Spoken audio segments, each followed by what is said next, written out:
안녕하세요, 여러분. 삼국시대 문화 팜플렛 만들기 고분 부분 설명 시작하도록 하겠습니다.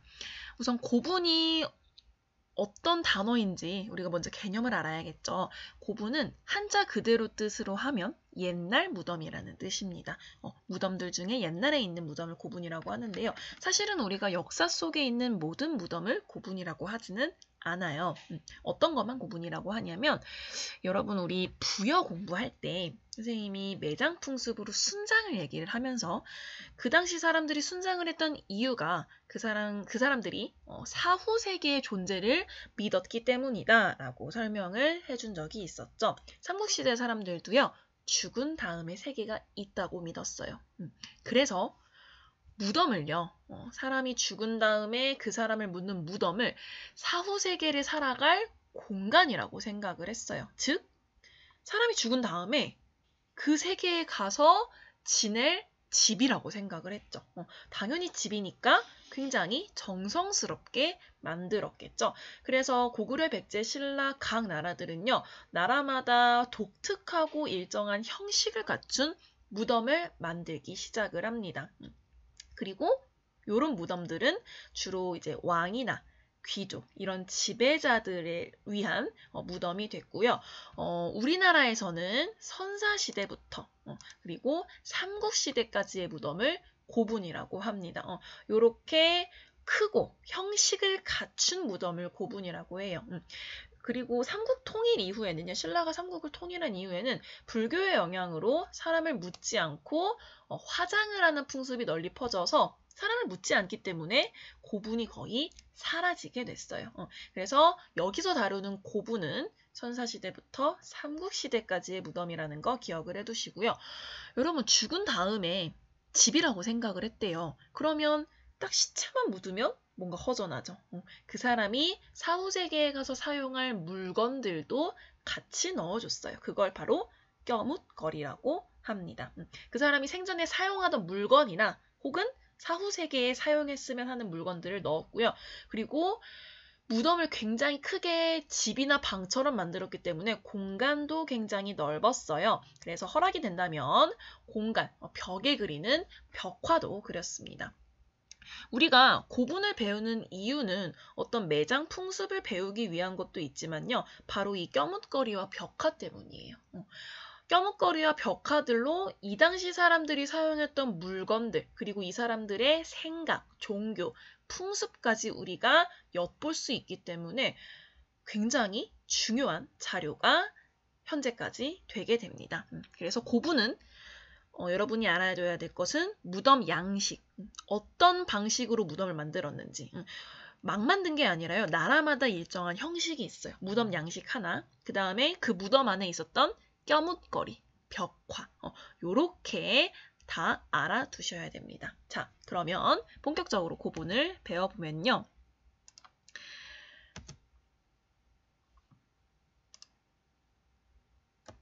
왜 뒤로 안 넘어갈까요, 여러분?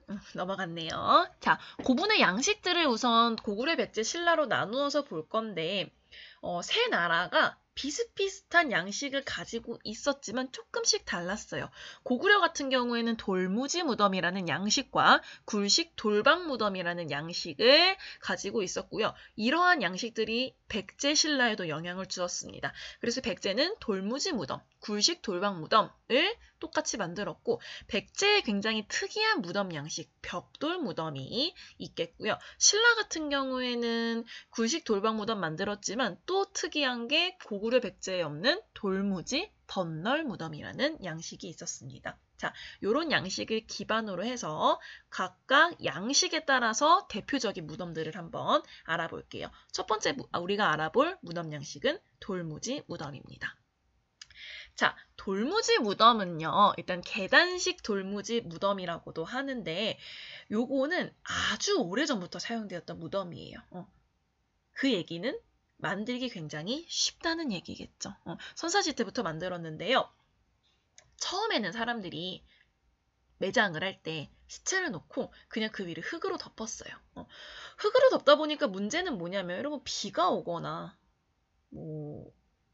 아니면은 비가 올 때도 흙이 쉽게 사라지고요. 사람들이 그냥 흙을 이렇게 치우기가 쉽죠.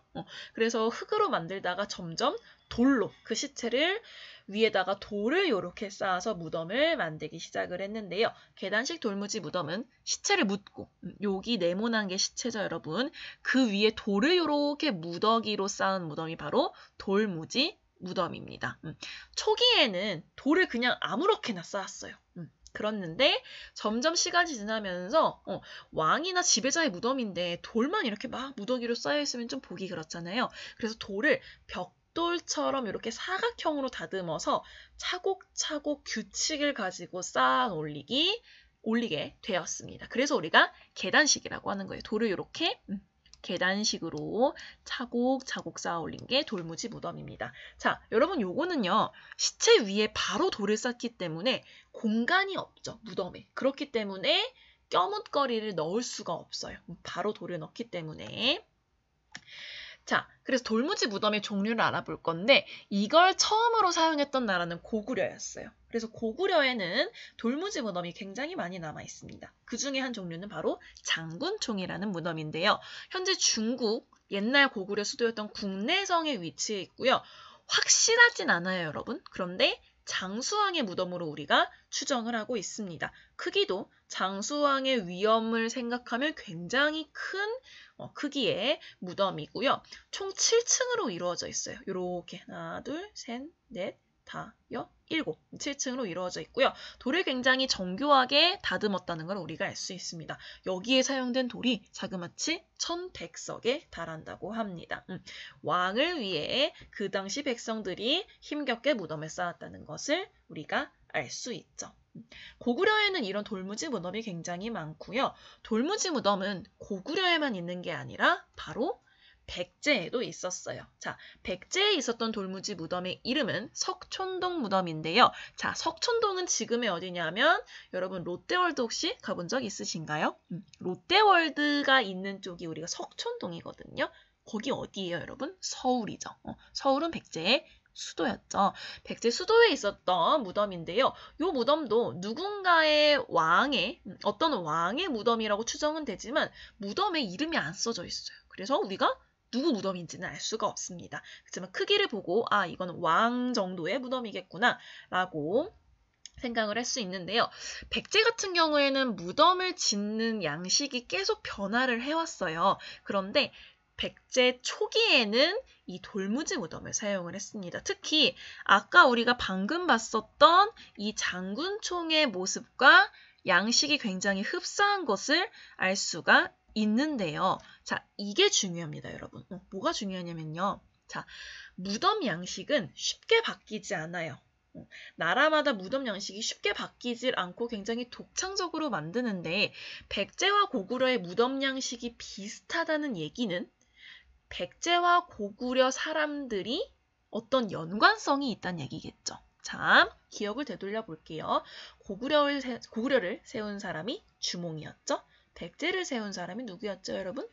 온조였죠. 근데 온조가 누구의 아들이라 그랬죠? 네, 주몽의 아들이라 그랬어요. 그래서 고구려계 사람들이 우리가 백제를 세웠다는 것을 공부를 했었는데 여러분, 이 무덤 양식이 돌무지 무덤 양식이 백제를 건국했던 주도 세력이 고구려계 사람들이었다는 것을 입증해주는 아주 중요한 증거입니다. 네, 아시겠죠? 자, 그 다음 우리 무덤 양식은요. 바로 굴식 돌방 무덤입니다. 자, 이름을 통해서 우리가 이 무덤의 모습을 추정해 볼 수 있어요.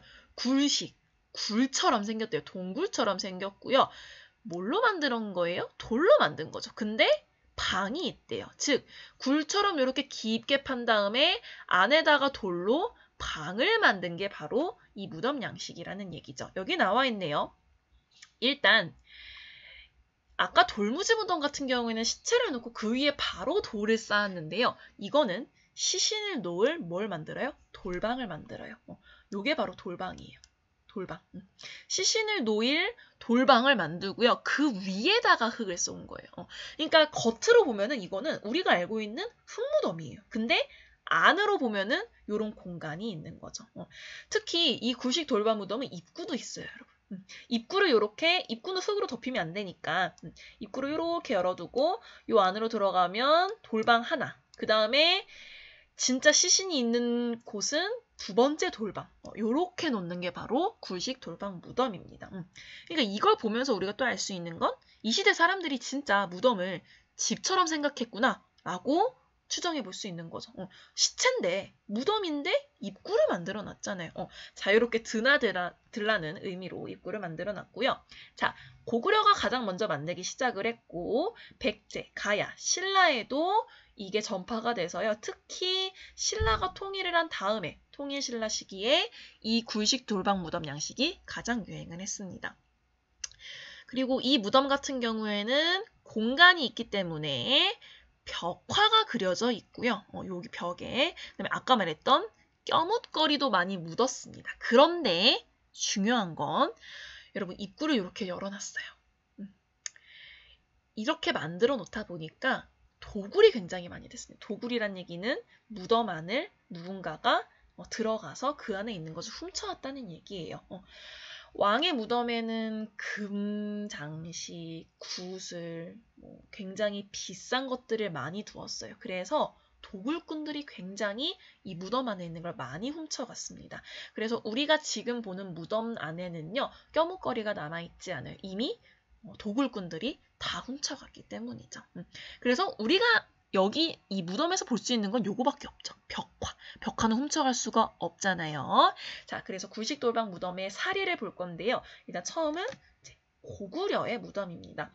고구려에 있었던 무덤에는 벽화가 굉장히 많이 그려져 있는데요. 굉장히 디테일하고 정교한 벽화를 우리가 많이 볼 수 있습니다. 왼쪽에 있는 그림 같은 경우에는 각저총이라는 무덤에 있었던 벽화인데요. 자, 여기 잘 보시면 사람 두 명이 뭘 하고 있는 것 같아요, 여러분? 요거? 씨름을 하고 있죠. 요걸 씨름도라고 하는데요. 씨름을 하고 있는 장면을 보여주고 이 씨름도가 그 무덤 안에 있기 때문에 이 무덤을 우리가 각저총이라고 해요. 각저는 씨름의 옛날 말입니다. 그 다음에 오른쪽에 있는 건 요거는 그림이 굉장히 유명한 그림이라서 이미 본 친구들도 있을 것 같아요. 이 무덤의 이름은 무용총이고요. 요거는 수렵도예요. 수렵이란 사냥입니다. 여기 보시면 자, 말 위에서 화살을 들고 사냥을 하고 있다는 걸 볼 수가 있는데요. 요걸 통해서 우리가 알 수 있는 건 고구려 사람들이 활을 굉장히 잘 썼구나. 무예가 출중했구나라는 걸 알 수 있죠. 여러분, 말이 이쪽으로 보고 있는데 이 사람은 뒤를 돌아서 달리는 말에서 활을 쏘고 있어요. 굉장히 어려운 기술일 텐데 이렇게 묘사를 했다는 건 그림을 이렇게 그렸다는 건 이런 사람들이 그 당시에 많았다는 얘기죠. 그러니까 고구려가 굉장히 싸움을 잘했다는 걸 알 수가 있고 이 그림도 유명합니다, 여러분. 같은 무용총 안에 있는 그림인데요. 이 사람들이 지금 하고 있는 게 무용을 하고 있는 거예요. 그래서 무덤 이름 무용총입니다. 이걸 통해서 우리가 또 알 수 있는 건 고구려 사람들 당시에 옷차림을 우리가 요걸 통해서 알 수가 있습니다. 벽화는 그래서 굉장히 중요한 자료예요. 그 당시의 일상생활 모습을 우리가 거의 그림이나 사진이나 영상처럼 알 수 있는 거니까요. 자, 또 고구려의 벽화에서 유명한 그림이 바로 이겁니다. 사신도라는 제목의 벽화인데요. 요거는 좀 알아두셔야 돼요. 왜냐하면 고구려 백제 신라에서는 이제 여러 신앙들이 유행을 했었는데 그 중에 굉장히 유행했던 신앙이 동서남북 방향을 지키는 네 분의 신, 즉 사신을 믿는 신앙이 있었어요. 근데 이 사신이 동물의 모습을 하고 있었다고 합니다. 그래서 이 동물들을 당연히 사방을 지켜주는 신이니까 무덤 안에 벽화로 그렸겠죠. 이 무덤의 주인을 지켜달라는 의미로. 그래서 무덤 안에 방에다가 이 사신들을 많이 그려놨는데요. 요건 이제 대표적인 작품이지만 백제의 무덤에도 이런 사신들을 심심치 않게 우리가 볼 수 있습니다. 가장 유명한 그림입니다. 자, 강서대묘에 있는 현무도인데요. 여기 보시면 각 방향을 지키는 동물들을 우리가 알 수 있어요. 동은 청룡, 서는 백호, 남은 주작, 북은 현무. 요거는 자, 동을 지키는 청룡의 모습입니다. 이렇게 사신을 그려놨다는 거, 요 사신도를 기억을 해두시고요. 자, 백제에서도요, 굴식 돌방 무덤의 사례가 있어요. 백제의 부여, 백제의 수였던 부여에 7기의 고분이 남아 있는데요. 굴식 돌방 무덤의 형태가 비교적 잘 남아 있습니다. 요렇게. 자, 겉으로 보면은 그냥 흙무덤 같지만 안에는 뭐로 돼 있다고요? 돌방이 있다고요. 특히 이 부여 능산리 고분군은 유명한 게 우리가 다른 모둠에서 하는 문화재지만 백제의 굉장히 유명한 문화재인 금동대양로가 이 능산리 고분군에서 발견이 됐다는 거 하나 챙겨두시고요. 요렇게 아까 굴식 돌방 무덤은 입구가 있다 그랬죠. 요렇게 잘 들어가라고, 도굴꾼 잘 들어가라고 이렇게 입구가 있다는 것을 우리가 확인할 수 있습니다. 자, 다음 무덤 양식은 돌무지 덧널 무덤인데요. 요 무덤 같은 경우에는 신라에서 많이 만들었던 무덤이에요. 자, 요거는 우리가 아까 배웠던 돌무지 무덤과 이 그림만 보면 굉장히 흡사해요. 자, 요거 시체 놓는 관 놓고 돌 이렇게 쌓아놓고 위에 흙을 덮은 거. 근데 요 무덤의 차이점은 뭐냐면, 자, 요 시체를 넣은 요 나무 판때기가 요걸 확대를 해보면 요 판때기인데요. 안이 조금 특이해요. 자, 여기 안에 뭘 만들었냐면 요거를 우리가 덧널이라고 해요. 덧널. 널은 이제 나무관이라는 의미인데요. 덧널 안에다가 방을 만들었어요. 그래서 여기 보면 덧널 안에다가 시체를 넣은 관이랑 무덤 안에 우리가 껴묵거리 많이 넣잖아요. 껴묵거리를 넣은 상자를 따로 이렇게 놨어요. 그래서 상자 놓고 시신 놓고 요거를 널로 만든 게 바로 돌무지 덧널 무덤입니다. 그러니까 시체 위에 다시 나무 판때기가 있고 그 위에 돌을 쌓았단 얘기죠. 자, 요거는 굴식 돌방 무덤과 다르게 입구가 없어요. 그리고 흙으로 덮이고 돌로 덮이고 나무로 덮였기 때문에 도굴이 어려워서 굴식 돌방 무덤에 비해 껴묵거리가 현재 많이 남아 있습니다. 요거 이제 널 안에 또 널과 껴묵거리를 넣은 상자를 넣었다는 거 양식을 잘 기억을 해두시고요. 그래서 돌무지 덧널 무덤의 대표적인 사례는 신라에 있었던 천마총이라는 무덤입니다. 자, 신라 경주에 있고요. 돌무지 덧널 무덤의 대표적인 사례인데요. 근데 입구가 있네요, 여러분. 선생님이 아까 입구 없다 그랬는데 요거는 이 무덤을 사람들에게 개방을 했거든요. 그래서 개방을 하기 위해서 입구를 넣은 거고요. 이 무덤의 구조상 도굴이 굉장히 어려워서 이 무덤 하나 안에서만 1만 점 이상의 국보급 유물들이 마구 출토되었습니다. 굉장하죠? 한 무덤 안에서 나온 거예요. 그래서 이 무덤에서 출토된 유물 중에 굉장히 유명한 유물이 바로 자, 여기 보시면 굉장히 유명한 유물은 다른 장에서 확인을 하고요. 요게 이제 무덤 안에서 발견된 유물들이에요. 굉장히 요거 다 국보예요, 여러분. 그 머리에 쓰는 거, 금관, 그 다음에 허리띠, 칼 이런 거 굉장히 많이 발견됐고요. 요거 이외에 가장 유명한 건 요거죠. 천마도라는 작품입니다. 자, 국립경주박물관에 소장이 되어 있고요. 아까 봤던 천마총에서 발견이 된 거예요. 요거는 그림인데 그림을 종이에 그린 게 아니라 여러분 이거 어디다 그린 거냐면요. 말다래 위에다 만든 거예요. 말다래를 특히 이건 나무 껍질로 만든 말다래 위에다가 그러니까 나무 위에다가 그림을 그린 건데 여러분 말다래는 뭐냐면 우리가 말을 타잖아요. 그러면 말에 이렇게 엉덩이를 대고 앉죠. 근데 그냥 앉지 않죠, 여러분. 안장을 두고 앉아요. 그래서 안장 위에다가 이제 엉덩이를 대는데 그러면 안장 위에 앉고 사람이 이제 발을 옆에다가 이렇게 양옆에 늘어놓잖아요.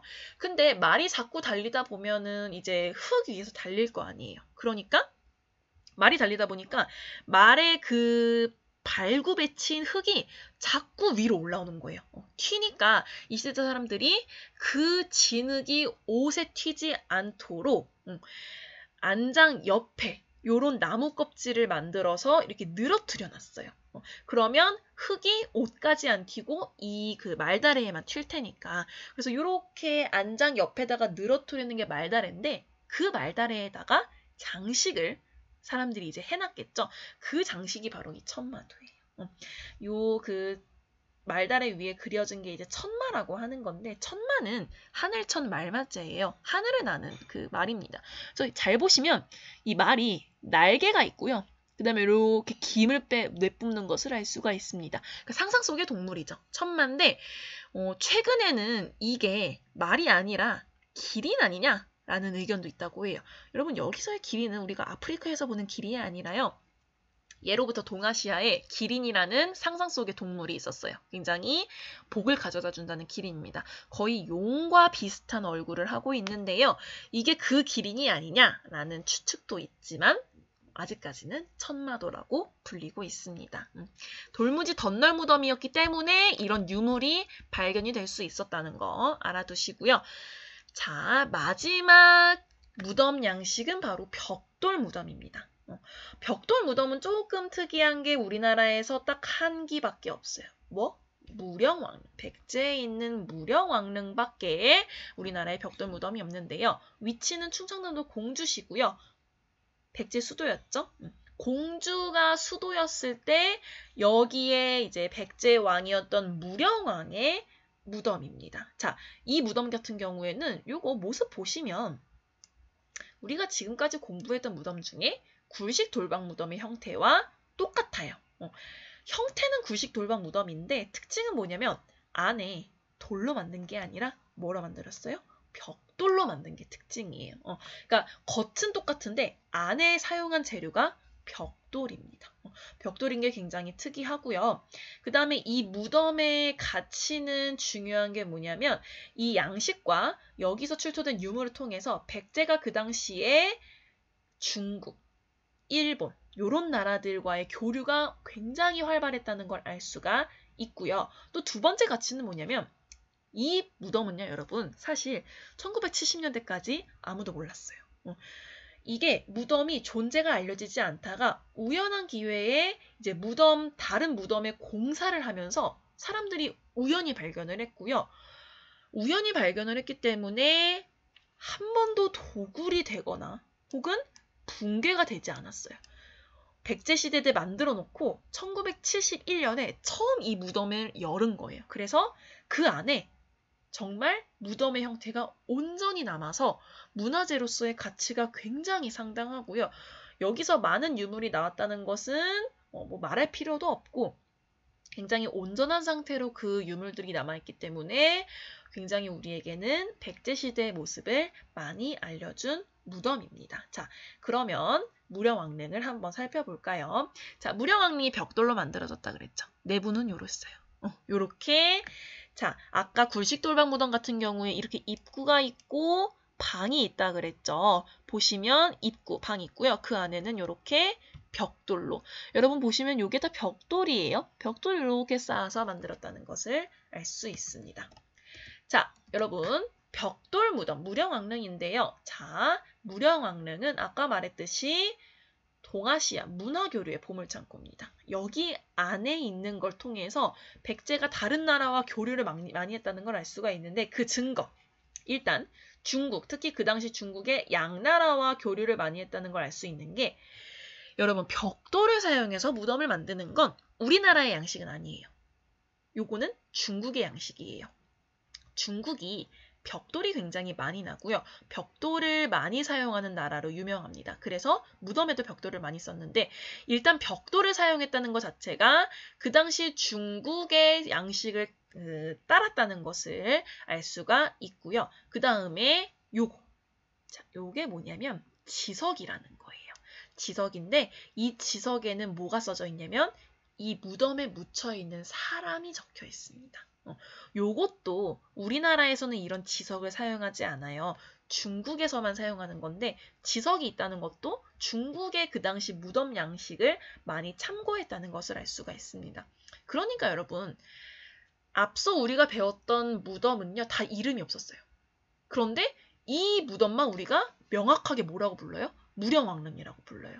이 지석 때문에 알 수 있는 겁니다. 지석에 무령왕의 이름이 나왔기 때문에 이 무덤이 무령왕과 무령왕 그 부인 비의 무덤이구나라는 걸 알 수가 있고, 그다음에 또 하나 이 무덤 앞에 여기 이렇게 보면은 그 돌짐승이 하나 있어요. 돌로 만든 짐승이 있는데 이게 무덤을 지키는 짐승이래요. 근데 이것도 중국에서 무덤을 만들 때 많이 사용을 한다고 합니다. 이것도 이제 중국과의 교류를 알 수 있는 부분이고 또 일본과의 교류를 알 수 있는 그 증거는 뭐냐면 자, 우리가 왕과 왕비를 관에다가 모시잖아요. 근데 이 관이 뭐로 만들어졌냐면 일본에서만 주로 사용하는 금송으로 만들어졌어요. 소나무인데요. 이 소나무로 만들었는데 이게 일본에서밖에 안 자라는 나무래요. 그러니까 이 얘기는 뭐예요? 무령왕릉을 만들기 위해서 일본에서 재료를 수입했다는 얘기죠. 그 얘기는 일본과 굉장히 긴밀한 관계였다라는 걸 알 수 있습니다. 네, 중국과의 교류, 일본과의 교류 알 수가 있고요. 무령왕릉에서 나왔던 유물들을 좀 자세히 볼게요. 요게 이제 지석이고요. 요게 아까 말했던 이 무덤을 지키는 돌짐승. 여러분 요건 뭘까요? 요건 뭐냐면 베개예요. 저 관 안에 시신이 눕혀져 있잖아요. 그 시신의 목을 받쳤던 베개고요. 요거는 뭘까요? 요거는 발받침이에요. 그래서 발 이렇게 그 머리를 대고 요거는 다리를 댔던 발받침이라는 걸 알 수가 있고 이게 디테일하게 장식된 거 보세요, 여러분. 그다음에 요거는 왕비가 썼던 금관입니다. 정말 정교하게 만들었다는 것을 알 수가 있고 온전한 상태로 남아있다는 걸 우리가 볼 수가 있습니다. 자, 여기까지 고분의 설명을 마치도록 하겠습니다.